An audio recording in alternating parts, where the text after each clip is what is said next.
Ladies and gentlemen, welcome back. We are once again back, penultimate episode now for the Thursday show, and it's a big one, episode 66.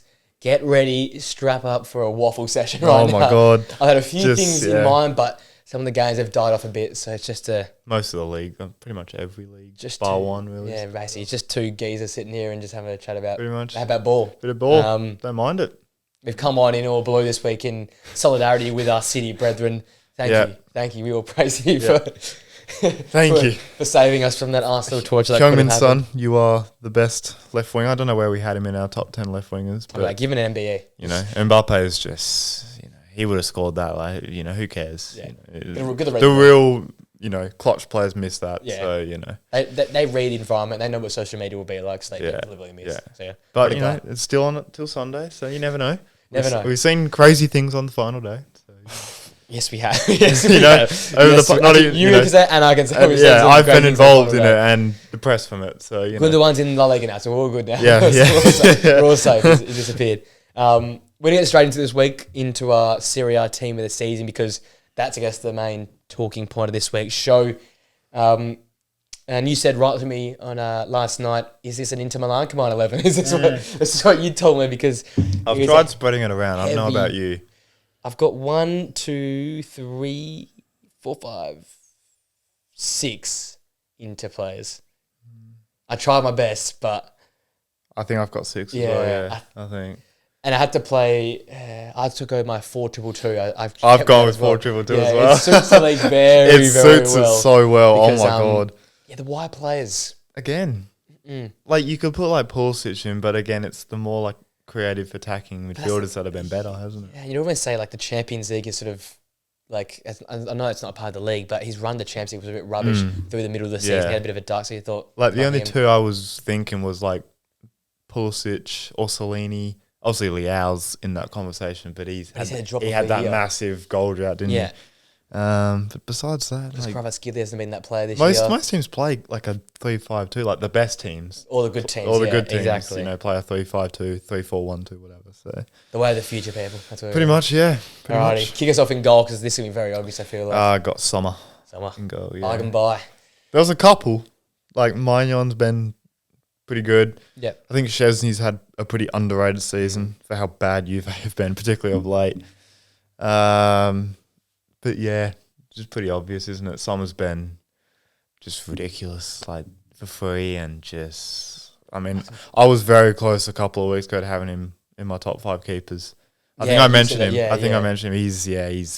He's world class. I think he's brilliant. And you said it perfectly. Free. Bargain buy. Yeah. The fact he's come across to the best team in Italy for nothing, uncontested. Having to replace supposedly the best keeper in the Champions League last season. Yeah, like he got given the award for best keeper. Like, fantastic. Like, he got the 19 clean sheets. He said 8. He's got more clean sheets than goals conceded. 18 conceded. Prevented 7.1 goals this season. Like, and I think we just don't appreciate him, because I guess even myself, I've become to learn how good the Bundesliga is, but everyone sort of treats it as, the Bundesliga, and he was at Bayern, so it's like, what can you do if he's an alright keeper? But like, he's a gun. Like, you put him in a league where it's very competitive, and Inter, despite being dominant, so have to, prevent, he's putting on 7 goals himself. Yeah. He's got to be defensively solid. He's been massive. Even in games, like it was the second half against Bologna, they're under a bit of pressure, and he was unreal. So there's some of those keepers you got, like Courtois and Lunin now, Sommer, Ortega. They just feel like they're big. Like you feel like you just can't score. Like Ortega's a great example last night. He made himself so big, and it's like, where can you go? Yeah, like, and I feel like Jan Sommer screams that. Just forget the age, forget the price tag, and forget where you can. He's a great keeper. Yeah, top keeper. Very good. Jan Sommer in goal, unanimous. Yep. Right back. Yep. Dumfries.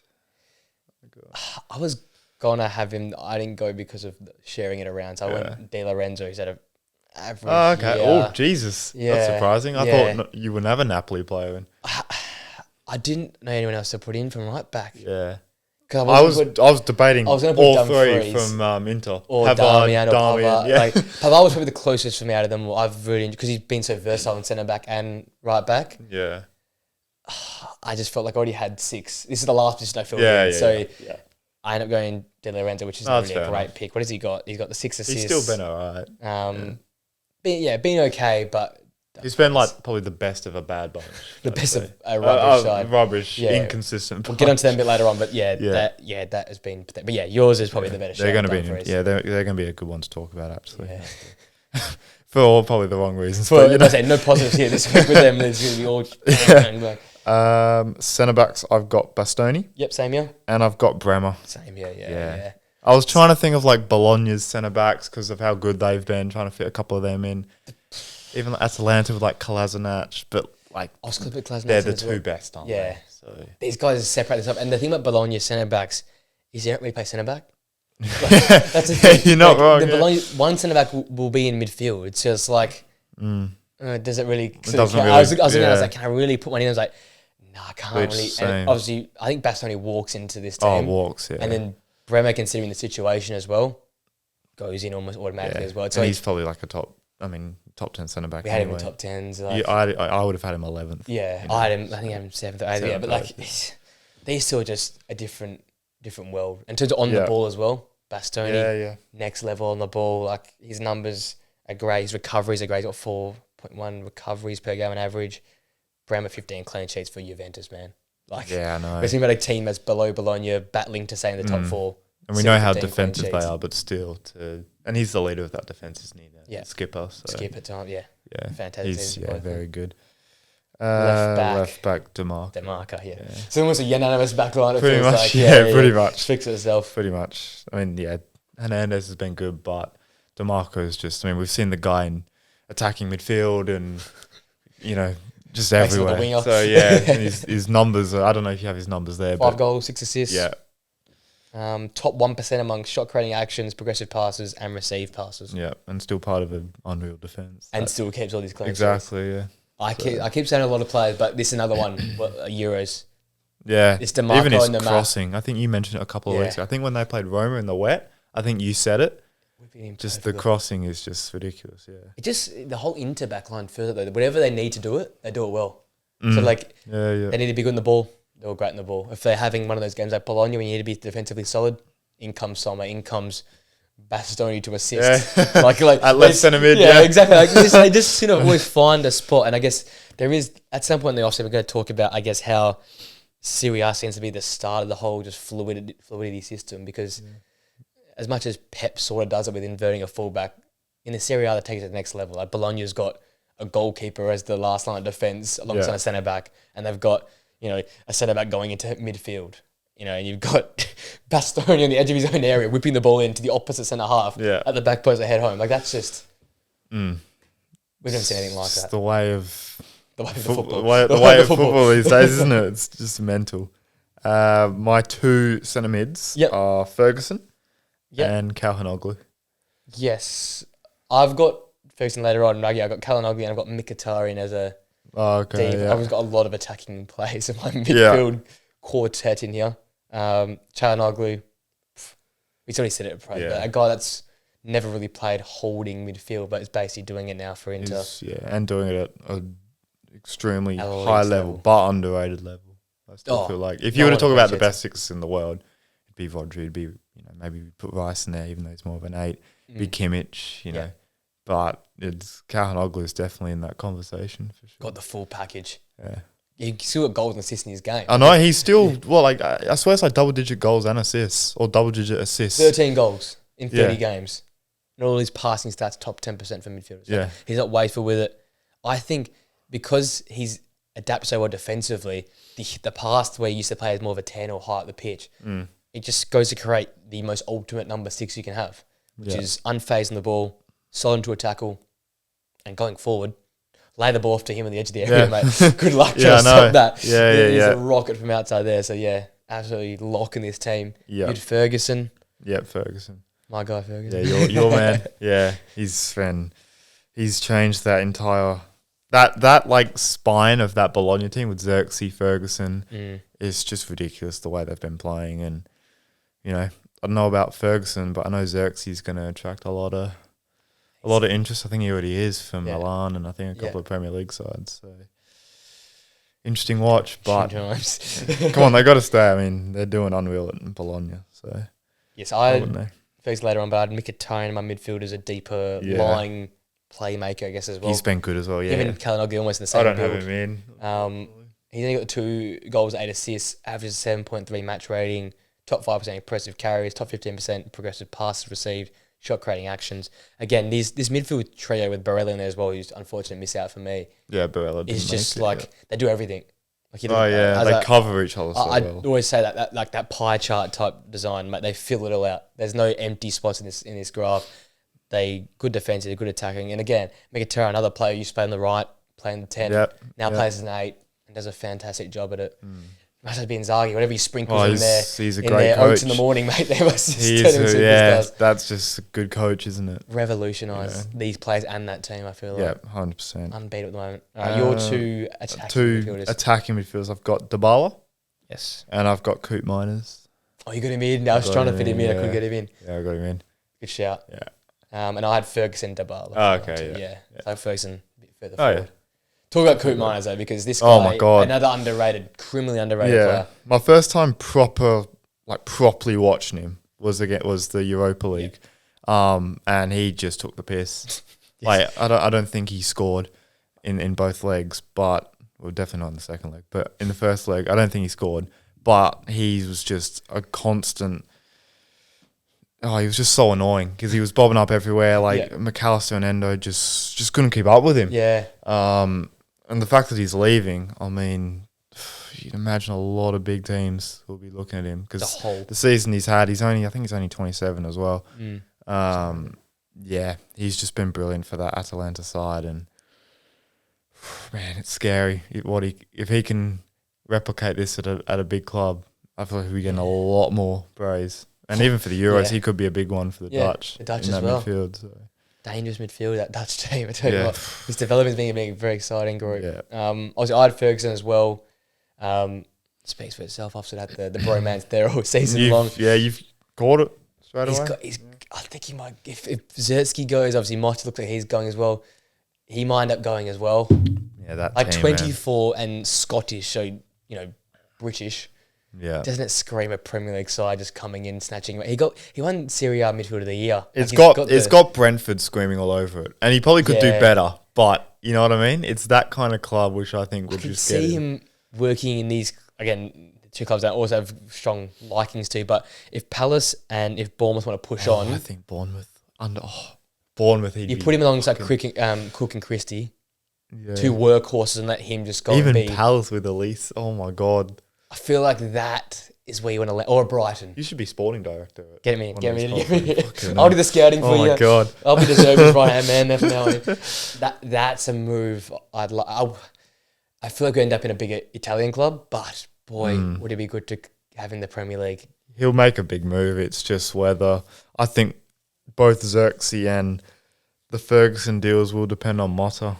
If Mota goes, I think they're gone to Juve. I think Mota's gone. To Juve, do you think he'll go to Juve? Yeah. It looks like it, doesn't it? Looks like it's almost so annoying because that team would be good to watch them. We'll talk about a lot of these teams in a bit, but it might, I've been saying all year to try and keep the good stories going. I think a lot of them are coming to a very abrupt end with even like regulations as well, which we'll have to talk about that later on as well, to Girona, where the whole qualification for that as well. God, Jesus. And all the good field stories, it might maybe Leverkusen left to fly the flag. Leverkusen and like Villa. And maybe Villa, yeah. And then we don't know and we know the Premier League how tough that can be the following season. So it can be brutal. Yeah. It's going to be very interesting. But yes, Bologna would probably be the saddest one, wouldn't it? I think it's going to be, gone, like ripped apart. Because all 3 of them could very much go. And I feel like it'd probably be like Mota, Xerxes, Ferguson. I think his name's Italiano. I forgot his name. I did a video about it, which will go out probably after this podcast. But Italiano from Fiorentina. Yeah. He normally is good with the younger players. Again, they've made 2 Conference League finals back to back. But he doesn't come in with the same 2-7-1 formula that he has. So it's going to just, the whole heritage of the season will just fall apart and will just probably be forgotten.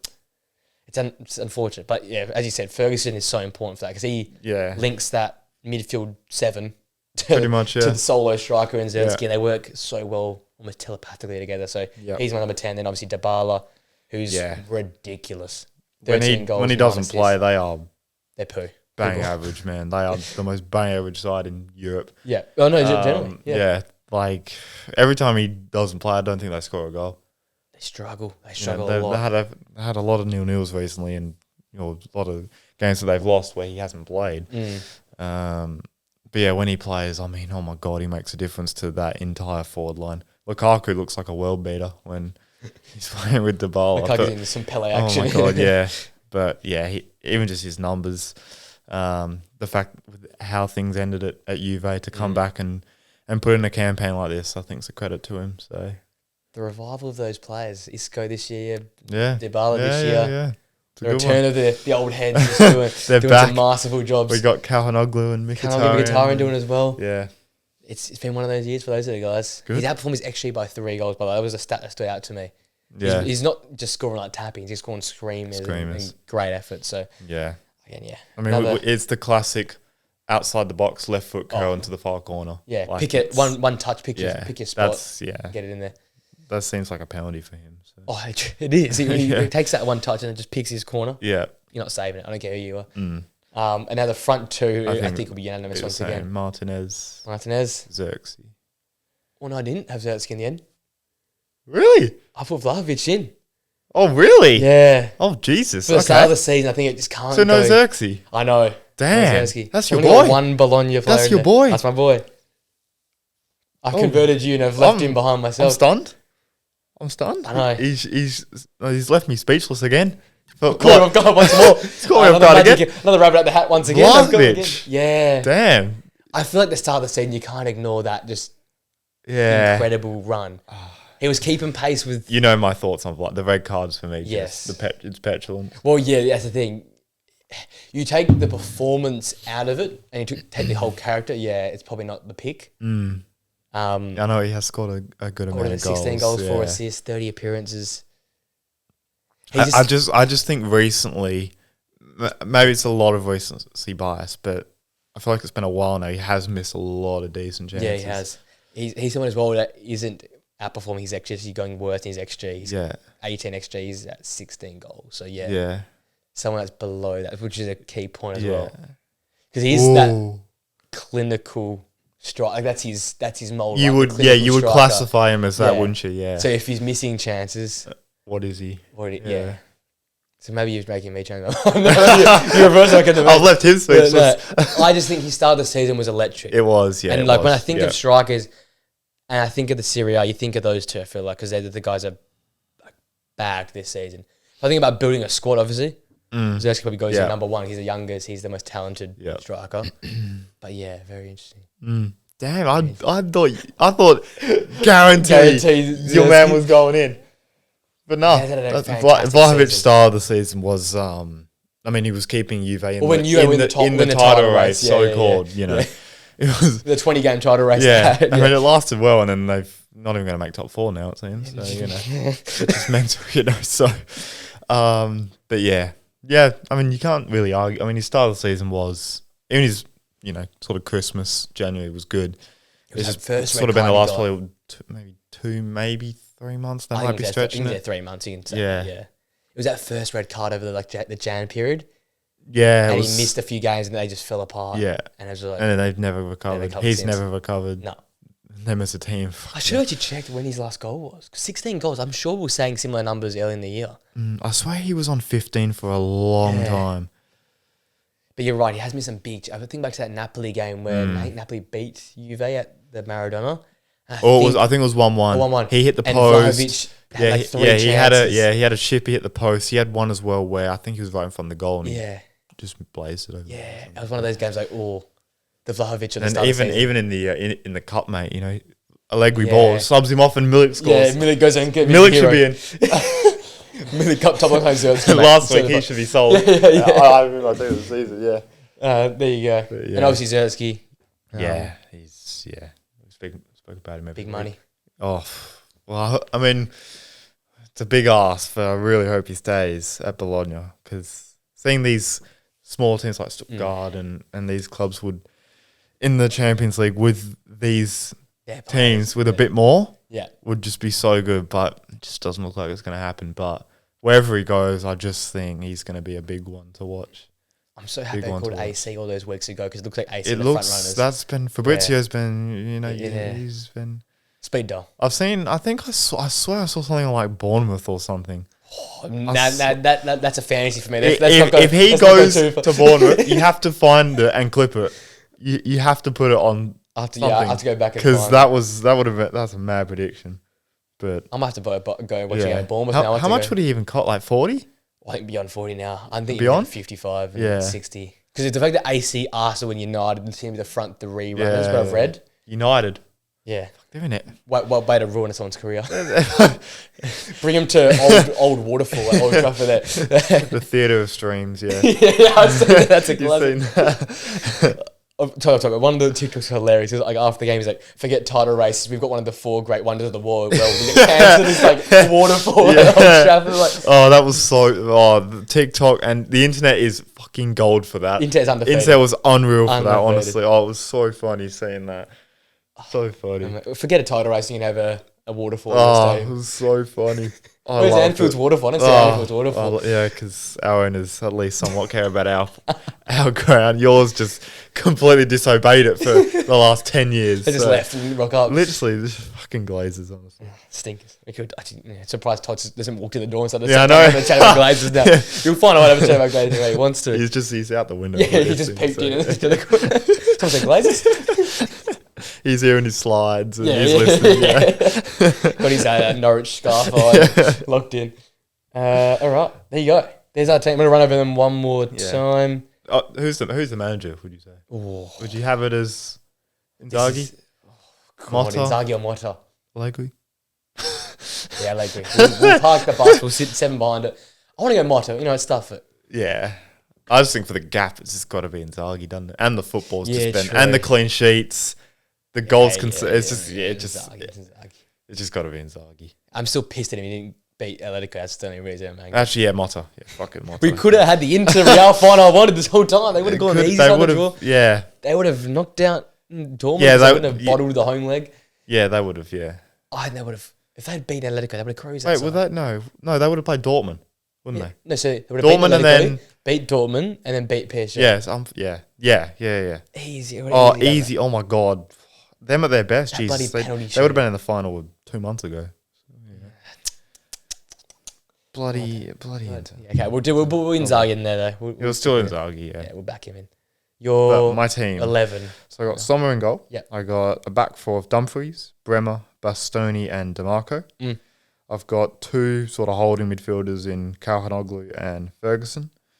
My 2 10s are Dybala and Koopmeiners, and then I got Martinez and Xerxes. Let's get to it. And I went Sommer.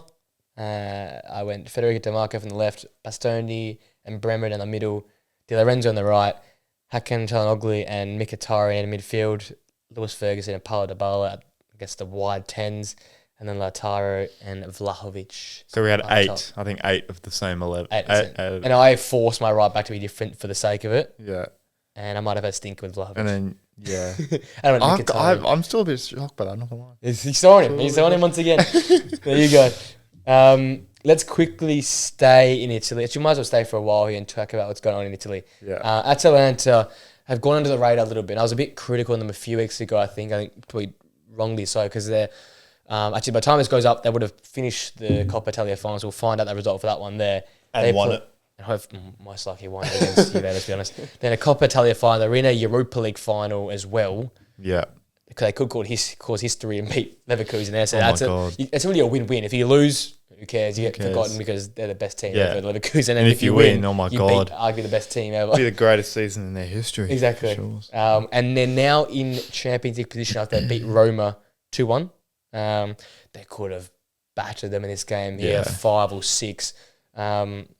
It was a double for De Ketelaere in the end, 18th and 20th minute goals.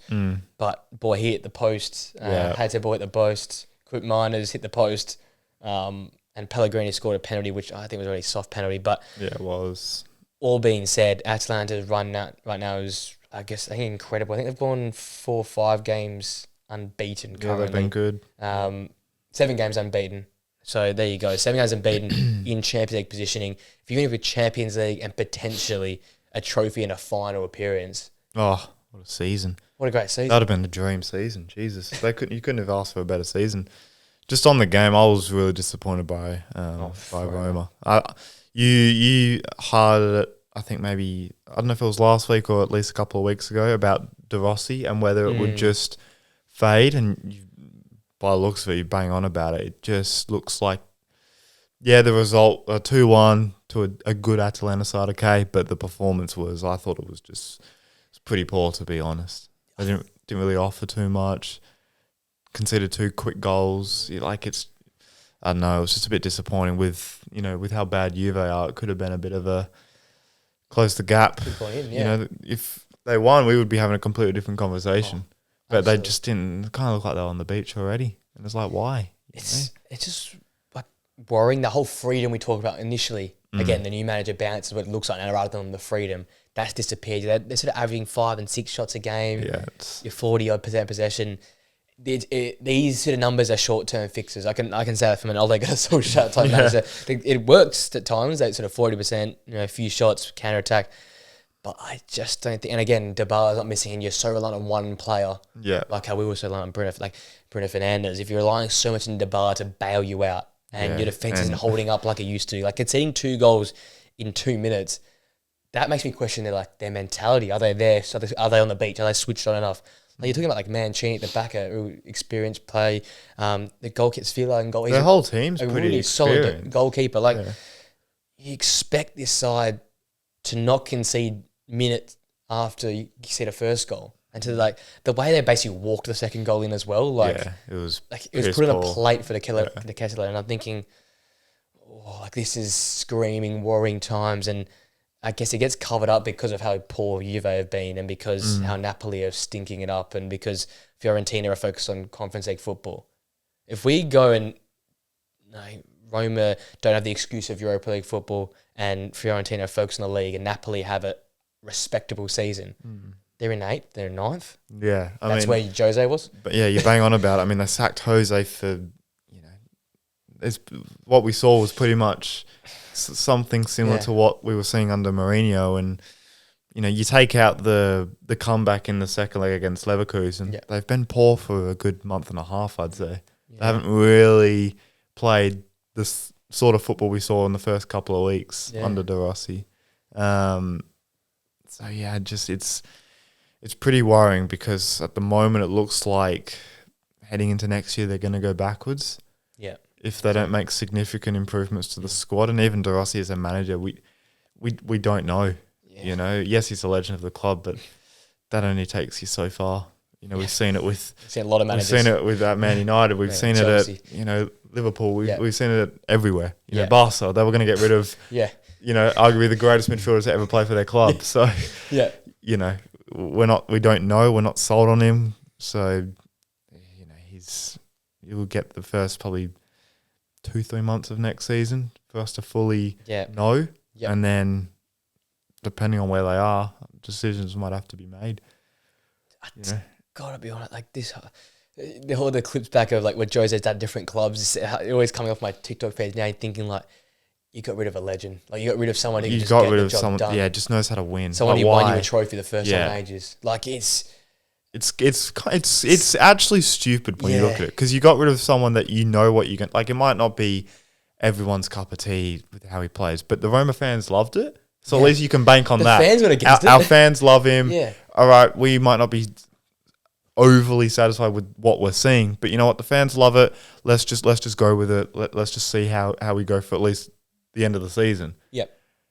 Because who knows what would happen in the Europa League? Yeah.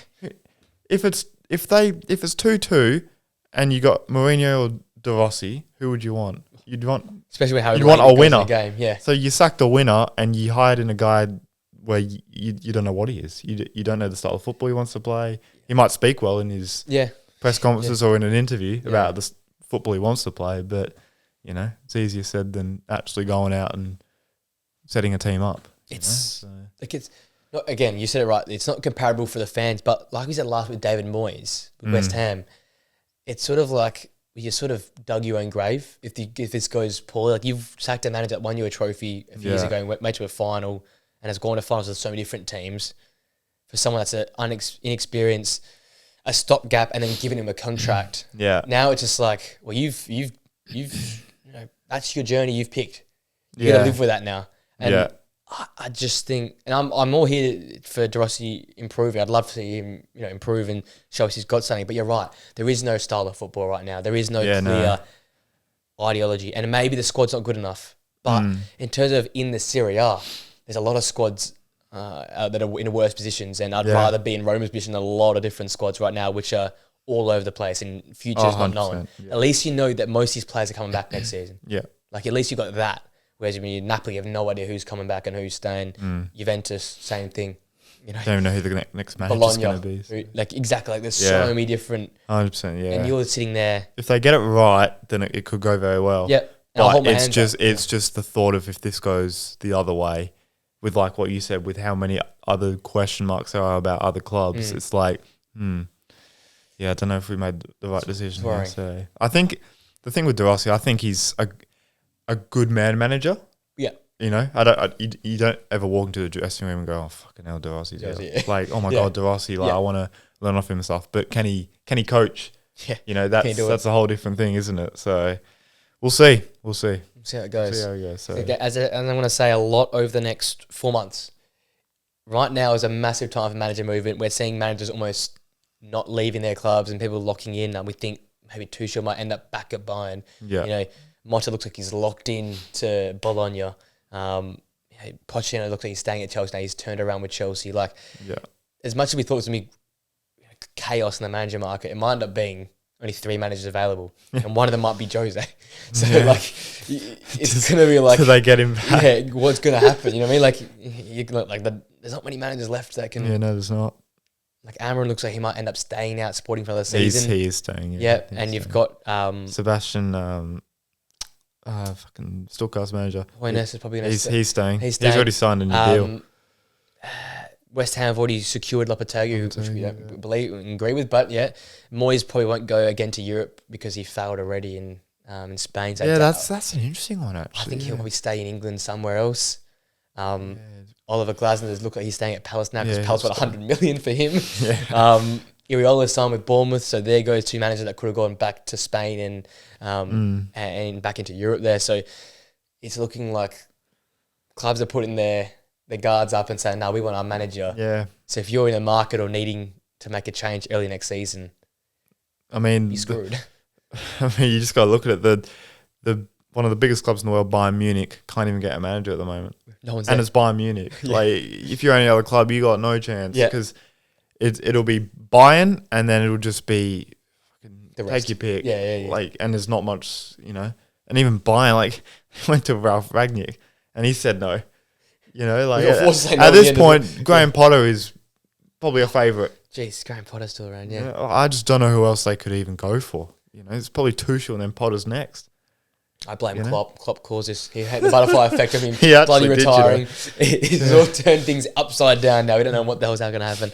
The Klopp effect. The Klopp effect. We're going to call it that. The Klopp effect. Klopp effect. It is, man. It's just...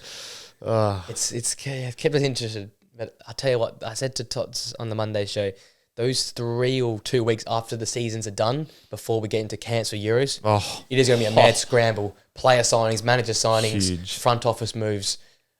God, it's going to be it'll determine the season. I feel like you can't play catch-up. We agree with this. You cannot play catch-up after the Euros. And you can't stuff up. You just can't stuff up that 2-3 week. You've got to be on the ball. Got to have these 5 names who you want, the 5 players in each position ready to go. Yeah, you got to get your signings. And you're going to know your numbers, you're going to know the wages, you just got to just sign the deal. That's all you got to do by now. You're going to have everything ready to go, especially with managers as well. You got to be quick.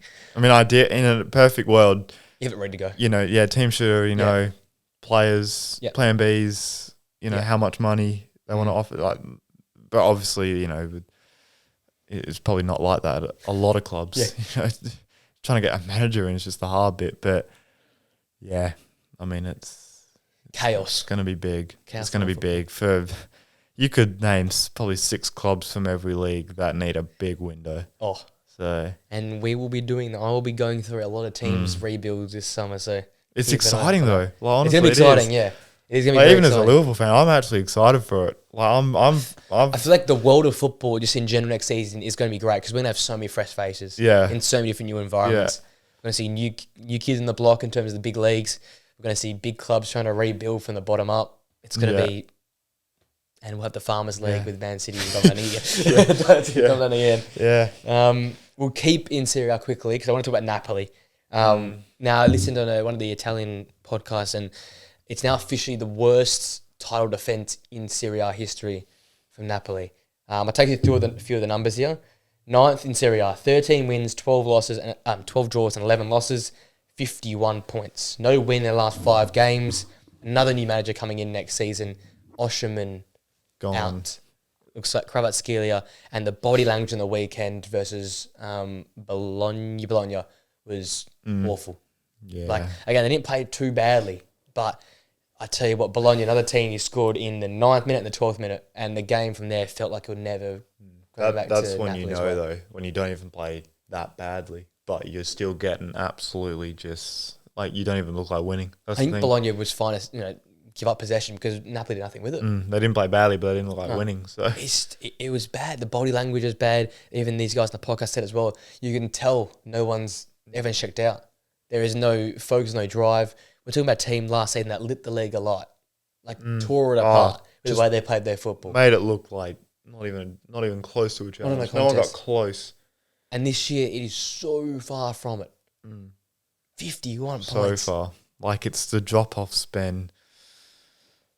It's been scary, to be honest, how they've fallen apart just as an entire football club. There's just been so much talk off-field about Osimhen and problems with his agent and the club, and is he going to stay? And then we got the whole thing with Kvaratskhelia, and now Osimhen's leaving, and now they want to keep Kvaratskhelia, and it felt like there's been too much talk off-field and transfers throughout the entire season. Like, I get through maybe at the very start of the season, maybe during Christmas, January, but I mean, this has been going on all season, and it's affected everyone. It's affected players. It's affected the managers.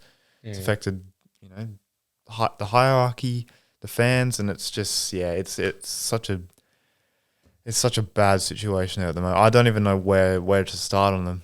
This is similar to Chelsea of Feels like that. the start of the year. I'm trying to find how many managers they've gone this season. Like, it's how many? I can't actually find them. How many managers do you have to go through where you just say, right, there's a little bit, something a little bit deeper going on here than just the manager. Yeah. And I'd like to think they would have realised that maybe about halfway through the year. But I hope so. Clearly they think the main problem is the manager.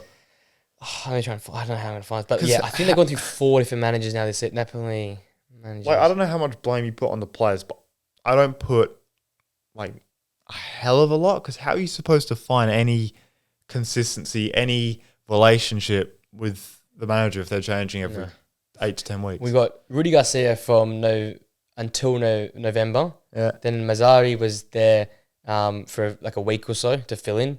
Then they had Calzona now that's continuing going, but he'll be leaving the club. He's leaving, yeah. So you've gone 3 managers in the space of a season. Like, it's just, the 9th, and like we said it a while ago, like Serie A won't change much. It looked close, but it won't change because these teams are on the beach, and Napoli have been the prime example of that. I mean, they've just been I just don't get them. so poor. They are the Premier League, like they're the Serie A's Fulham.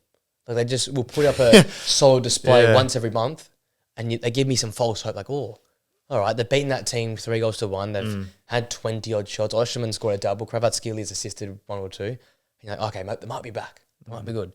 They go next game, can't score for the life of them, and concede a late goal to Salernitana, and lose 1-0. And it's like, sorry, they're just so poor, aren't they? It's just a weird season, and the names are the same. Same sort of name. Di Lorenzo's you've still got Zambo and Greases there. You've still got Osimhen. You've still got Kvaratskhelia and Raspadori. Raspadori's still there. Politano's still there. And you're thinking... he's just taken out Kim Min-jae. And I thought it's a massive part to worry about, but one player cannot change his whole squad. Yeah, it can change a backline a little bit, but it's the entire squad. It's the entire club. The whole club has underperformed from top to bottom, from ownership to the bloody kit man. Yeah. Everyone's underperformed, it feels like. Kitman's on watch, Yeah. They're not putting any exciting Halloween kits out this year, I think it's been one of the underrated, under talked about just disgraces of this, under these. Chelsea copped it Why can't Napoli cop it as well? It's just, I don't know. Yeah, it's a good point. And you're right, it's not the manager's fault because you've gone through the 3 managers and they might not be playing the football you quite want. But like we just said with Jose and Roma, you got to stick with someone, and at some point it's got to be the player's fault. Like, when is it going to be on the player's fault? You know, they've criminally underperformed this season. Like, yeah, the managers hasn't helped with their performances, but yeah, I mean, I don't even know where to go with them. I don't know what they do in the market. Obviously, Osimhen's going to go for about probably 100 mil, 120 mil, we'd say. Yeah. What they do with that money, I don't know. But because you look at their squad and, you know, on paper, this squad won the league by what, 20 odd points? It's a massive gap. You know, you've just taken out Kim Min-jae. That's all you've done. So where do you actually improve this squad? And it's by this season, it's everywhere. But like, that's the thing, you know, I just don't know. On the last 12 months, no one stays. Yeah. Like, I know. Like, I wouldn't keep a single player. But if you look 24 months ago, but exactly. You're like, so is it just one of those where, as a club, let's just clean start. Let's just deal with all this drama in Osimhen and do they sell both? Just a clean. I feel like you just need to clean the slate. Get rid of all the toxic past. Get 250 mil. Yeah, and invest in the youngsters. Yeah, and go down to Bologna. You might finish 7th, but at least as a football club, you'll be sustainable for a couple of years. It just feels like you need to get rid of some of these players because you can't go around again with this same group.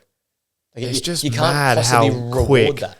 They fought. Even Zambo and Grease, like, he's still getting about. Yeah, but it's nowhere near effective. I think he was one of my favourites last season. I think he was one of my favourite players last season. He was talked about so much. Like, this guy was at...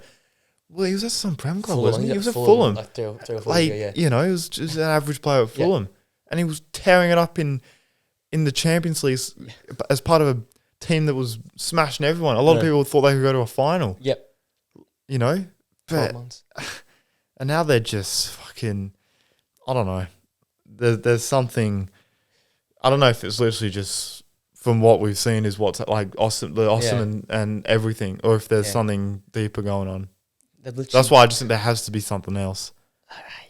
Surely this you can't drop off this badly. It's pathetic. It's so bad. They have been on the beach since the start of the season. Like that's what it sort of feels like. That's probably the best way to describe it. There is no intensity. They had I think they won 6-1 or 7-1 at Sassuolo, and I think 2 months ago. Who were what? And for about 5 months, that's it. Yeah, that's it. There's no that same energy, intensity in the final third. There's no intricate play or breaking apart teams, or just like I said, going on a rampage. They used to do that almost fortnightly last season. Just rip teams apart. Yeah, there's not that same drive. Maybe it's the championship's just done that to them. The title's just removed that drive that team had because there was a real hunger to win in that squad. Yeah. And it just feels like they're just a shadow of that. I just don't get why. It's a valid point. I just can't wrap my hand around why it would happen. Yeah. Like with the fans, like the stadium is unbelievable. I want to go there one day as well. That place is rocking. I don't know. They're just such an I don't know. Because honestly, it hurts my brain thinking about them. Like my brain's honestly. I don't know where to start. That's the problem. I feel like Chelsea, you could say, all right, at least we got Cole Palmer. Like at least we can we can see something. Like maybe these young players will turn it around, and they have over the past sort of 3 months or so. But at Napoli, it's like, all right, we're selling our best player. Kvaratskhelia, you know, if we don't perform next year, he's gone. Could be gone. We've gotten rid of our 3 best players in 2 years, you know, in terms of Kim Min-jae. Kim Min-jae as well. That helped us win the title. You know, like, where do you go? You got me speeches. Where do you go? It was literally written down here as a question and a discussion because I don't have answers yet. I think the board have a lot to answer for. The way they've handled this season, I think, has been pretty poor. So, and I think it's every successful club starts from the top. You know, the top. So, especially in modern day football. If your top ain't, you know, good, then you got no chance. Rebuild deluxe. I think that's if we can say that. If we can summarise that. Rebuild deluxe. find a manager and then find a philosophy. I mean, they moved on from, your Mertens and your Insignes and these kind of players, which at the time would have been hard. But then you bring in Osimhen and these guys and it's like, oh my God, yes. Yeah. And now it's like, where do we go from here? I think you have to go young once again. Yeah. But it's about how young and how it's going to be a rough fucking... Because I'll tell you what, Serie A ain't getting easier. No, it's getting deeper. Yeah, deeper and the football's just, Oh, the football, you're right. The football's to an extraordinary level. As I said, you want to watch some dramatic, unique styles of football. Serie A. Watch the Serie A. There's at least fucking 8 teams, I reckon, that play a different style to each other. Unique. So, Centre-backs in midfield, centre-backs on the edge of the box. It's that for the league, right? I got a question for you. Who do you think has a better year, Napoli or Roma next season? I think Napoli turn around more. You think Napoli turn around more? I think if they get the right manager and they just stick with a philosophy, they've got enough players there to get it done. Yeah. And I think if they just go invest smartly up top, like with some young, like get a Xerxes 2.0. I don't know where that is yet, but could they get Xerxes with the Osimhen money? Gyökeres? I don't think they do. I don't think you spend all your Osimhen money on one striker. They've already got a superstar striker, and look at them. So, I think they have to spend the 100 mil on 3-4 players. Yeah, midfielders, defenders, and forward. Bit everywhere. I just think it's gone radio sign on Gyökeres because of the price, I think. Yeah, the 100 mils. I think Nunes has affected that a little. Yeah. Oh my God. The Portuguese tax now. Because it's been all quiet. I haven't heard much anything about anyone who's linked him again. I thought, the teams will be in for him. There will be. I guess who digs the deepest in their pockets. And maybe Napoli are desperate. Yeah. 25. With the way they've been acting, they would spend all their Osimhen money on one player. So. On the Swedish. I don't know. But interesting. It's one of those. Just wait and see, and then we'll react to it, and then we'll either shit on it or praise it. Oh yeah. So, and we'll say we called it all along. We had no doubt whatsoever. Always had faith in these guys. Let's jump quickly to the Bundesliga, and at the bottom, Union. Back now in the relegation discussion after Köln made the most dramatic comeback. So the context is Köln were going down at the point in time where Union were beating them 2-0. Again, very early goals, 2 goals in the first 20 minutes for Union. And then Köln, 45th minute goal, 87th minute goal, and then a 92nd minute goal with Downs coming in at the back post. They now go within 3 points of Union. And obviously, as we know, or as you might not know, actually, most people don't know, the bottom 2 in the Bundesliga go down automatically, and the third bottom team play off against the third highest team. I love that concept, by the way. Good, that's amazing. They play off in the Bundesliga playoff, which will happen later on. So right now, Union are sitting there in that third bottom position, only 3 points ahead of Köln, though, with 3 goals difference. So the final day will decide it. Union host Freiburg, which is going to be a tough game. But equally tough, Köln go to Heidenheim, who have now jumped into 9th in the Bundesliga, who have been a tough team to beat. So it's all going to be to play for on the final day. But we could be seeing a Champions League side go down. That's crazy, isn't it? They went to Bernabeu 8 months ago. That's mad, and now they could be going down. Fucking hell, that's such that is such a bad. Oh my God, that is the fall off of fall from grace. That is, oh my God. Signed Gossens, signed Robin Knock as well. That's signed some big the team's not even that. To try and stay. I remember when Gossens signed, everyone was like, "Oh my God!" But Union are cooking. Yeah, you thought because he was he's been unreal for Germany and Atalanta. He was that, wasn't he? Was he at Juve? Or no? Am I tripping? Inter? Was it? It was Inter. Inter. Sorry. Yeah. But yeah, just I can't believe that.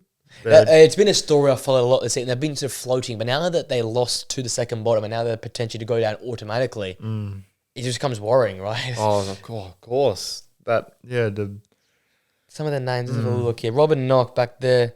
Who else they signed? I said Jerome Roussillon as well came through. He's decent. Solid player. Robin Gossens, obviously. Brendan Aronson, Kevin Volland. Oh my God.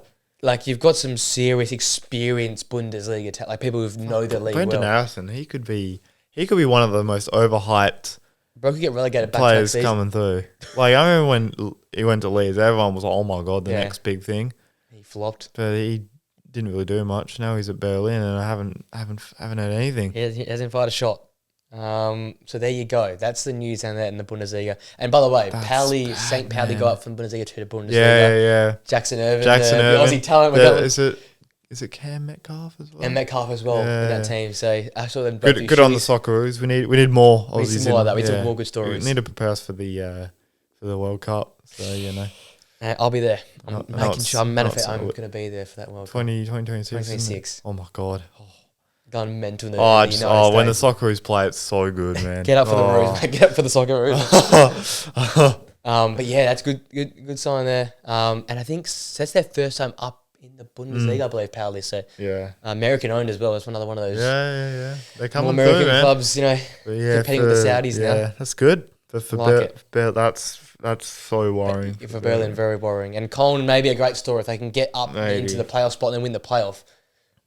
I kind of don't want Berlin to go though. I'm not gonna lie. It's such a sad story, man. And it's such a great. I think the story of the club's so amazing with like where they play and in terms of how they have to play away from the capital. And they get Champions League football. Tiny club. It was their third season, I think, back in the Bundesliga. Champions League football. The rise to glory has been fantastic. I don't know. Just, have they changed I just think the effect of European football and. Is it just that? Like you think just that?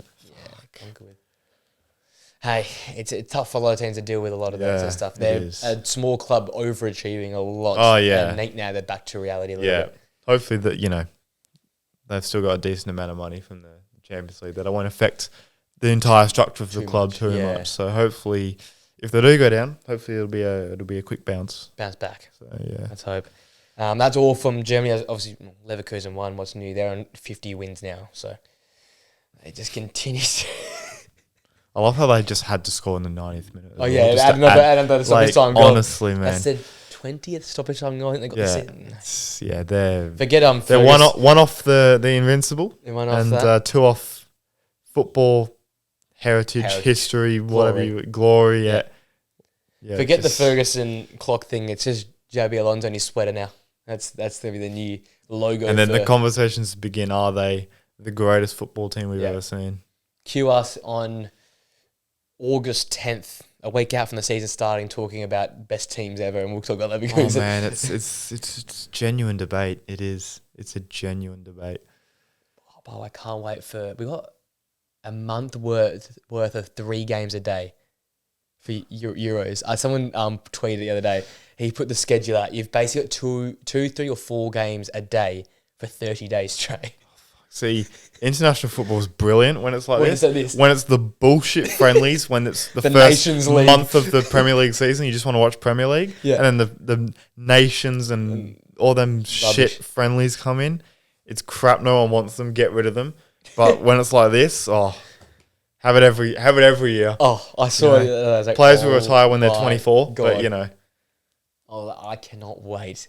Yeah, it's going to be good. I'm going to be nocturnal. I'm not going to be... Should we start talking about the Euros now? Just, bin off. Bin off the rest of the league. So get out the league season. Yeah. I want to bin off this one as well. Our championship recap continues, but with 0 things to talk about. Quite symbolic of the 0-0s we had on the weekend. Yeah, pretty much. Between West Brom and Southampton, who was actually an exciting game. Decent game, wasn't it? Yeah. Decent other chances, but you watched the Norwich Leeds game. I actually kept more of an eye on this one. I kept checking in with it, and that was the deadest game of football. Leeds Norwich was...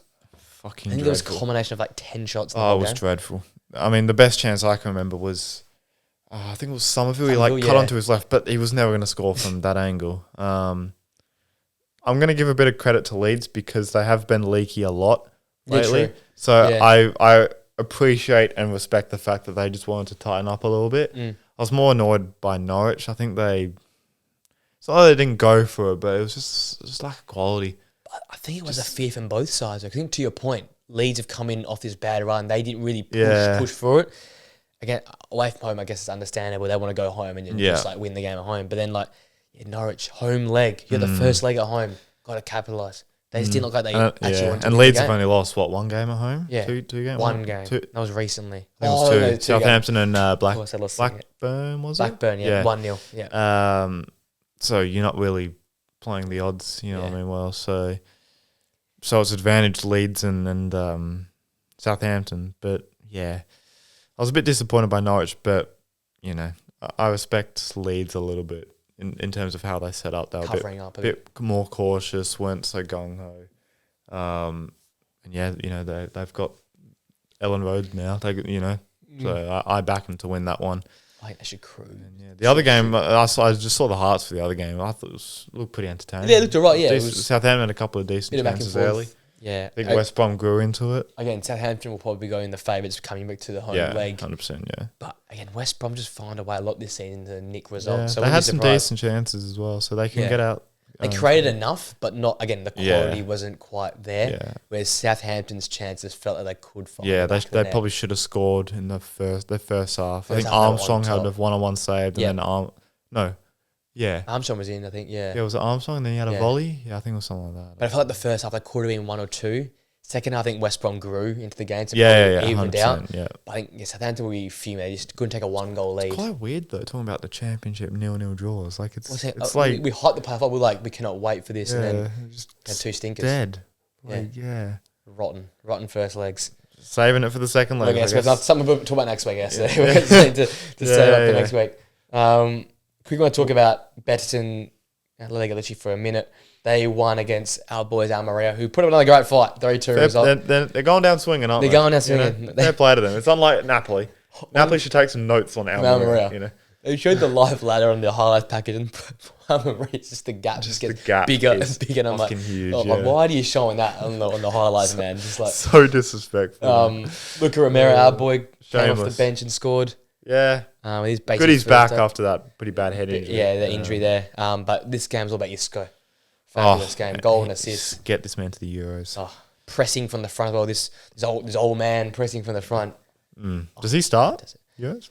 I still believe he'll be good off the bench. Yeah. To give these younger heads in clutch moments a bit of a guidance. Yeah. They've got a tough old group, Spain. Yeah. So they're going to need that experience when they need to grind out results at the end. I feel like he'll be that X factor.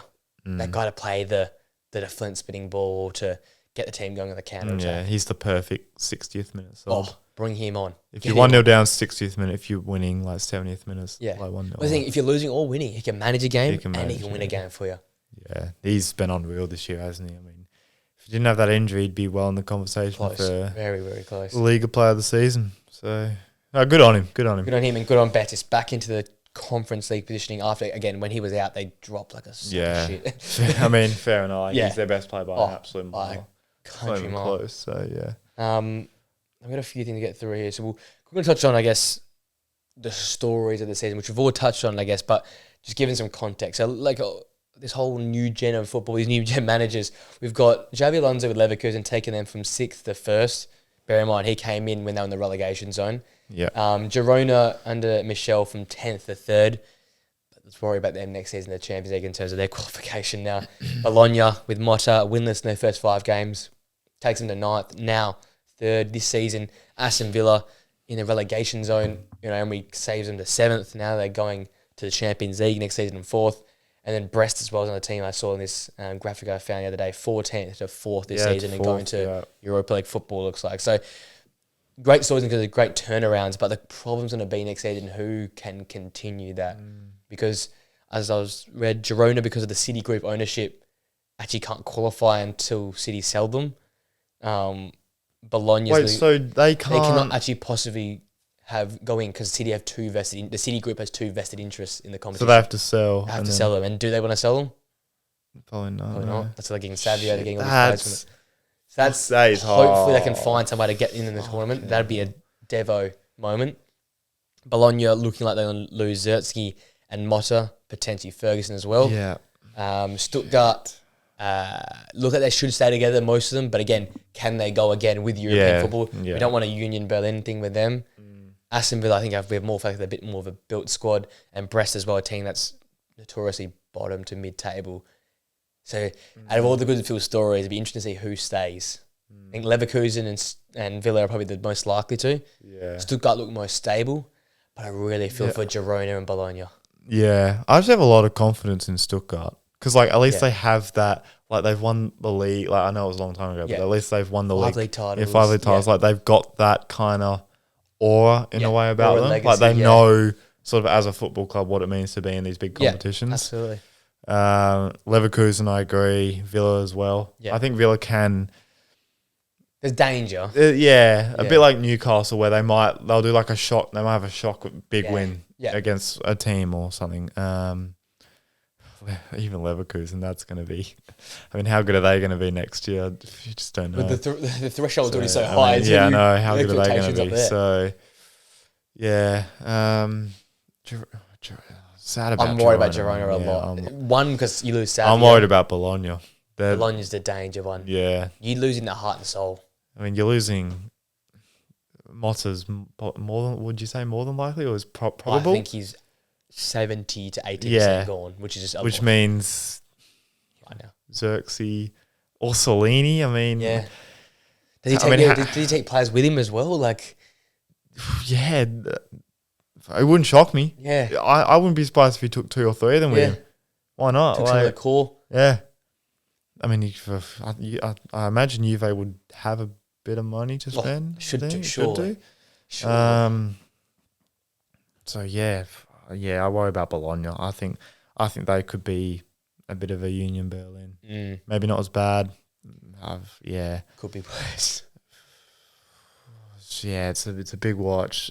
All these teams are big watches because they just come from nowhere. More so like Bologna, obviously. Villa. A lot of people had them as maybe 6, maybe even around 5th. the place. Yeah. Leverkusen, maybe even in the top 4 because of how good they were last season under Alonso. But yeah, Bologna from nowhere, winless to 9th and then 3rd. Girona's a big worry. Lose just Savio. You lose your best player, and you could lose Champions League money. So they lose the money as well. They don't even get compensation or anything. I think because City owns them, right? They think they've got them. That's so harsh on that club. I'm sure they've got to find a way to either find a loophole or just sell them. Stuttgart, I think, will be okay. I think they'll be okay. It's funny because out of all the teams, I reckon Stuttgart will have the best next season in terms of I think the expectations will be too high for Leverkusen. I don't think many people expect much from Stuttgart. That's anyway, the thing. But I reckon that could cause some havoc in the Champions League.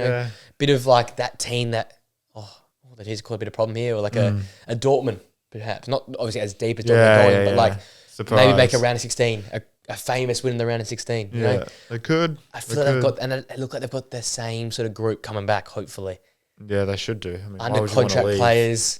Managers staying. There's more. It's stable. I think you said it was stability. Yeah, and I like that, and I like the way they play their football. They're set up very well. They might be one of the best teams in terms of how they set up going into next season. They're stable. It's only to add in now. You can only get more. Just if they get Undav done first day, like they are fucking flying. If they then go and spend 25-30 million on another midfielder. Spend a couple of players. And find a new centre back and bang. They could be okay. They could be all good next season. Yeah, I love that side. Garassi doesn't even have to have the same season. It still has to be a good season, but it doesn't need to be a 25 and 23. Doesn't have to. Undav and Garassi don't have to go a goal. If they can spread it around, which is Silas is coming off the bench and scoring goals, and their midfield. Well, Furic been incredible. And you still got I think the big thing, and that's why the Motta loss is massive nowadays. It's sort of where the conversation sort of targeted towards is managers mean a lot these days. Probably more than ever. Bologna and their style of football cannot be replicated, no matter who goes in there. No one's going to play a 2-7-2 or a 2-7-1, wherever you want to look at it. Sebastian Hoeneß has come in and revolutionised Stuttgart because of his willingness to compact the midfield areas, but then spread and push fullbacks on attacking. Inzaghi's freedom to put centre backs up on the edge of the area. Pep inverting the fullbacks, Klopp's pressing.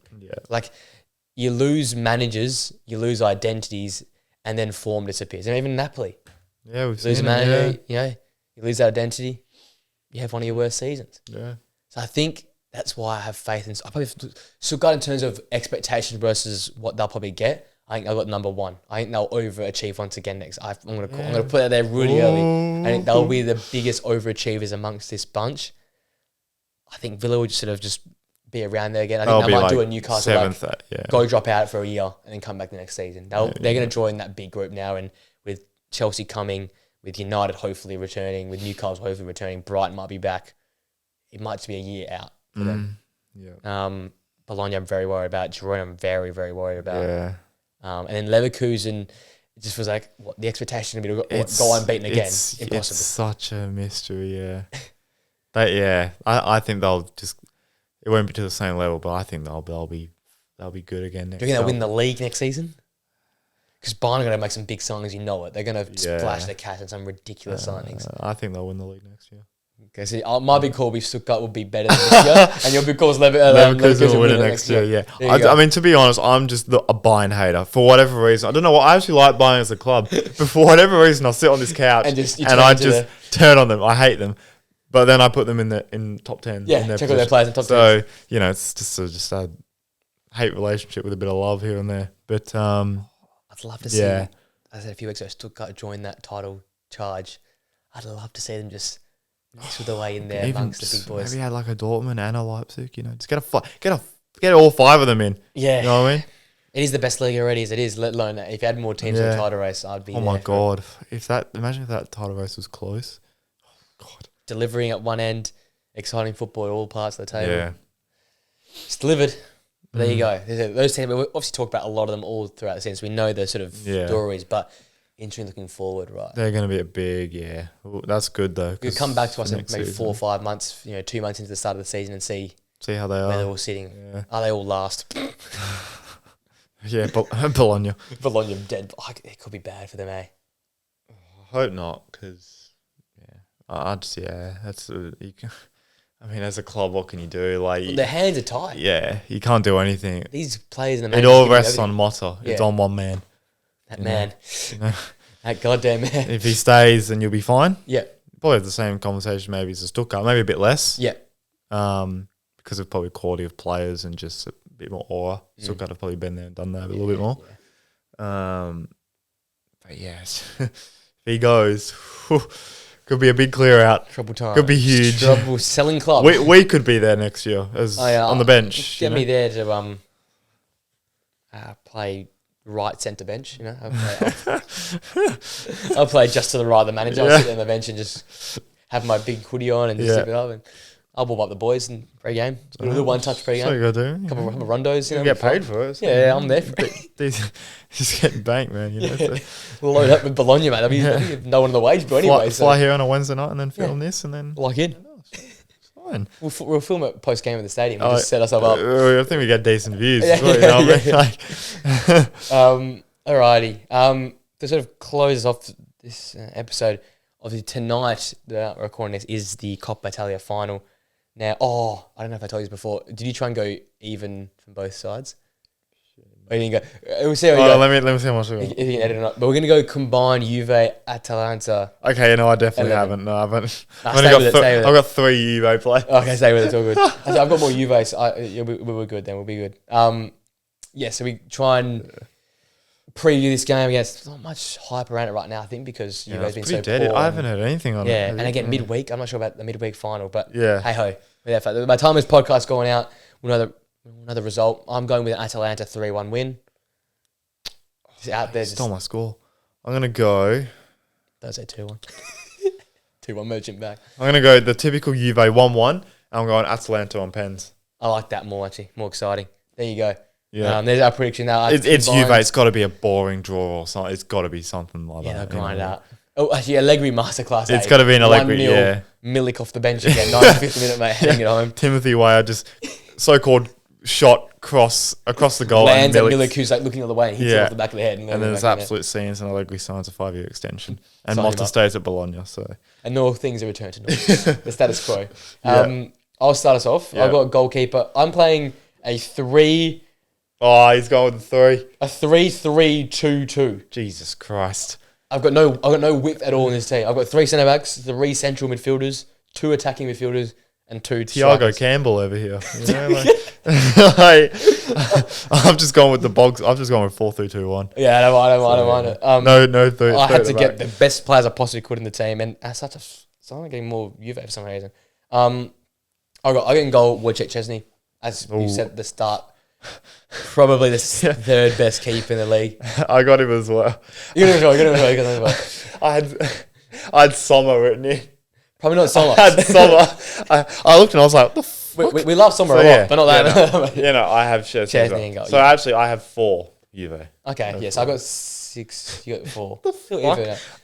You love him that much. Sommer in. Oh my god, I've lost the plot, man. Yeah, Simon Chesney got, as we probably said, probably the 3rd or 2nd best keeper in the league. Yeah, probably Fantastic 3rd. shot stopper and a heritage keeper right now. He's a vintage. We love it, a boy check. Yeah. So I will go my 3 centre backs then. Okay. I got Danilo, Bremer, and Scalvini as my centre halves. Okay. That's probably why I've got more Juve players. I think Danilo's been very, very good from centre half. He'll play on the left of my 3 centre backs. Bremer down the middle and Scalvini on the right of my 3 centre backs. Do you want me to do my fullbacks? Yeah, do your fullbacks. Yeah. So I've got Zappa Costa at right back, and I've got Ruggieri at left back. Yeah. I like that shout. Obviously, he plays more as like a left midfielder because they play the 3 at the back, but it's wing back, Yeah, he can play back for. I think the wing backs were a bit weak with those songs. Yeah. I end up going with the 3 centre halves. Actually, you should go centre halves as well while you're at it. Oh, I've got Bremer and I've got Jim City. I was going to go Kolasinac, but he's been injured a little bit lately. Yeah, I think he's missed the last couple of games. Yeah. So, they put Derone at centre half. They've really had drop him in yeah. there. All right, I'll go with my 3 central midfielders in water formation. This one's Warrior formation. Warrior formation for me. I went Rabiot and Locatelli and Edison, so very defensive. Rabiot? Yeah, I stuck him in there. I was going to put Derone, but again, Derone's sort of been in and out a little bit and pace and a half. I could put Derone in there, but Rabiot. I just put Brexit central midfielders. That's Rabiot, Edison, that is Allegri. We've got Motta's formation with Allegri's players. I've just got 3 blokes to snap people midfield. Like Edison's running 3 people. Edison's a good shout. He's a good player. I think he's a bit underrated. I have to look into him a little bit more, but he's severely underrated. He could be a good United signing. I think that Fred. I feel like he'd be a better Fred. Better Fred. We got him and some Mendes kid from Benfica. Yeah, 19-year-old. Yeah, for 100 million by the way. Nico Mendes. Something like Nuno Mendes. Maybe I don't know. 100 mil once again. Do we bite the bill on 100 mil? 100 mil. Why is every bloody player 100 mil? 100 mil. Yeah. Guess who wasn't though? Grimaldo. Yeah, free. And he probably is. So it's either 3 or 100. There's no in between. Find the mid ground. Find the mid ground. Yeah. Do you want me to do my midfield 3? You go. Yeah, I've got Locatelli. Yes. I've got Derone. Yes. And I've got Coop Miners. Yes, I like that. Yeah. Coop Miners is a superstar. That's why he's at number 10 alongside De Ketelaere for me. I've got those 2 at number 10. Yeah. Because they sort of play 2 number 10s in their system now. Kind of. In a way. So I've got them both in their positions. And Coop Miners, this guy, man. I'll put him in the 10 in this formation because I think he'll just be like, in my team, just be a free roamer. Let him just do whatever he wants. Pick the ball up. I wonder where he'll go. I reckon he could go Juve. I think they've been one of the clubs. He's been perfect for Juve in terms of what they need. Does he? No, he's probably not up to Bayern. Oh. I'm thinking with Bayern, maybe trying something different. Yeah. You go with a ready-made number 10. Maybe. Or like a number 8. He could easily play at Bayern, I reckon. I think he's that good. I think he's really he's had that good of a season. Yeah, but can he go and join the big ball? Like, you know what I mean? Maybe he's like not consistent starting 11. Yeah. But as... I feel like he could be something different route for Bayern to take, but I'd definitely be excited. He'd be like Sabitzer. Yeah. Maybe like He's performed for your boy. You put him in. Champions League final. And your your wingers and strikers. So I got 2 centre forwards. I just got De Ketelaere and Scamacca. Yes, Scamacca. I'm going to sneeze. They're that bad. Yes. Not my striker. And then your striker is? Vlahovic. Yeah.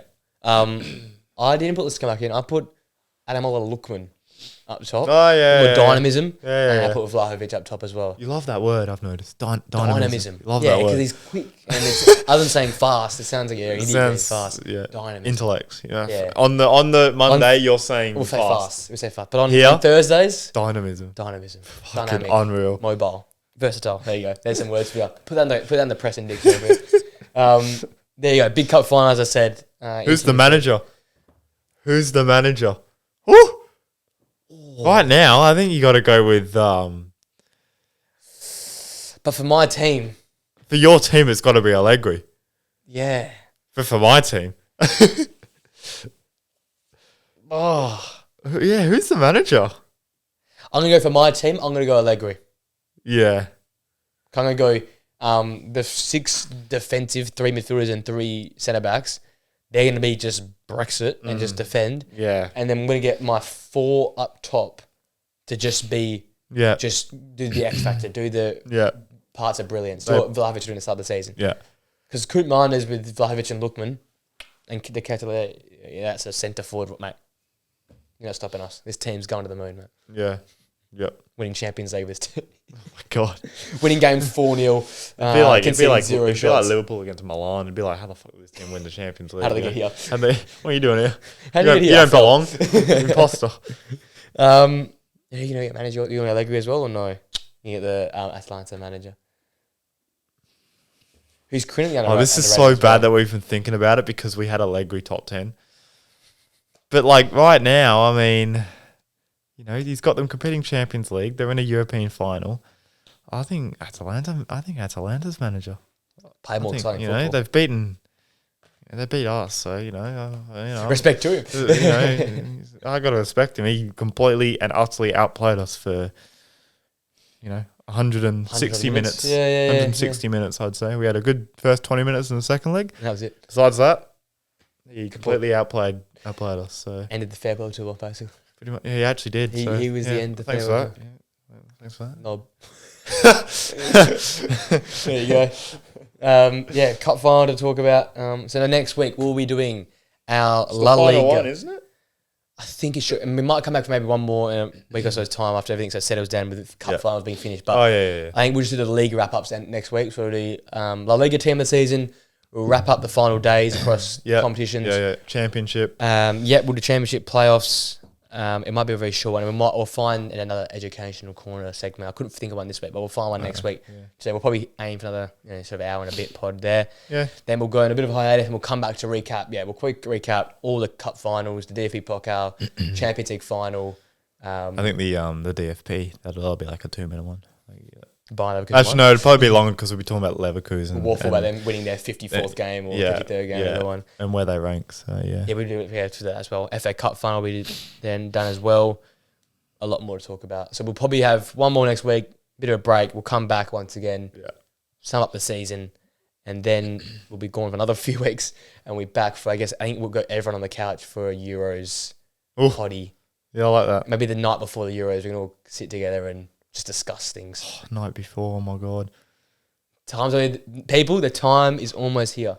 I've been rinsing it. I've been saying it's going to be good, and I hope it delivers. Feels so close, but yet so far. We're still, I think, a month and a bit away. There's still so much to talk about and watch in terms of I've still got to deal with my team in a cup final versus Man City. I don't think I can last. And I gotta deal with, the greatest manager I've ever seen. Just leaving us. And David Moyes. A slot machine. David Moyes. and the mighty David Moyes leaving as well. Yeah. We're losing some big names. Yeah, we are. And by the way, hopefully by the time this one goes out, we would have announced it. But if you're somehow still here, will be live on the final day for the Premier League. Live watch along. Should be all 4 of the potty boys here.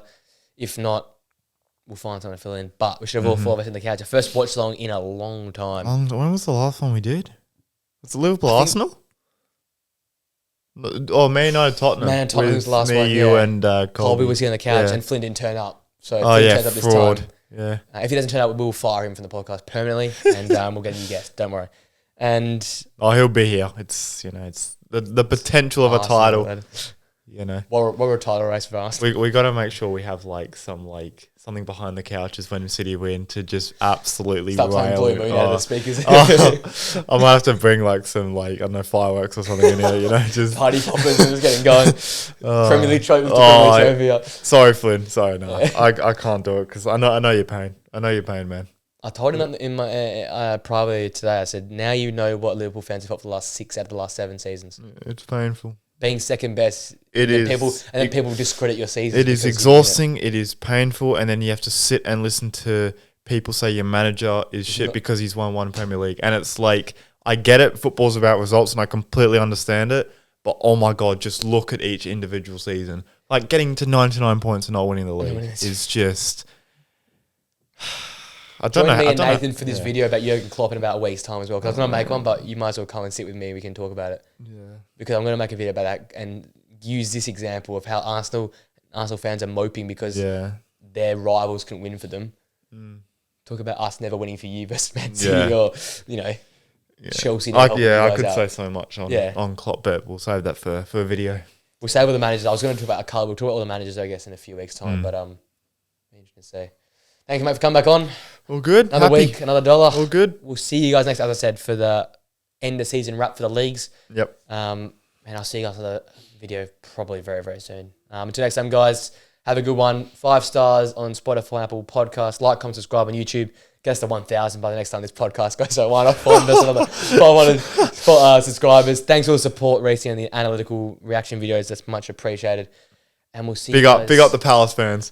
Big up all the Palace fans. Up the Eagles. All of Augustus Red Army, mate. Get around it. And we'll see you guys next Thursday for another podcast. Until next time, guys. See you later.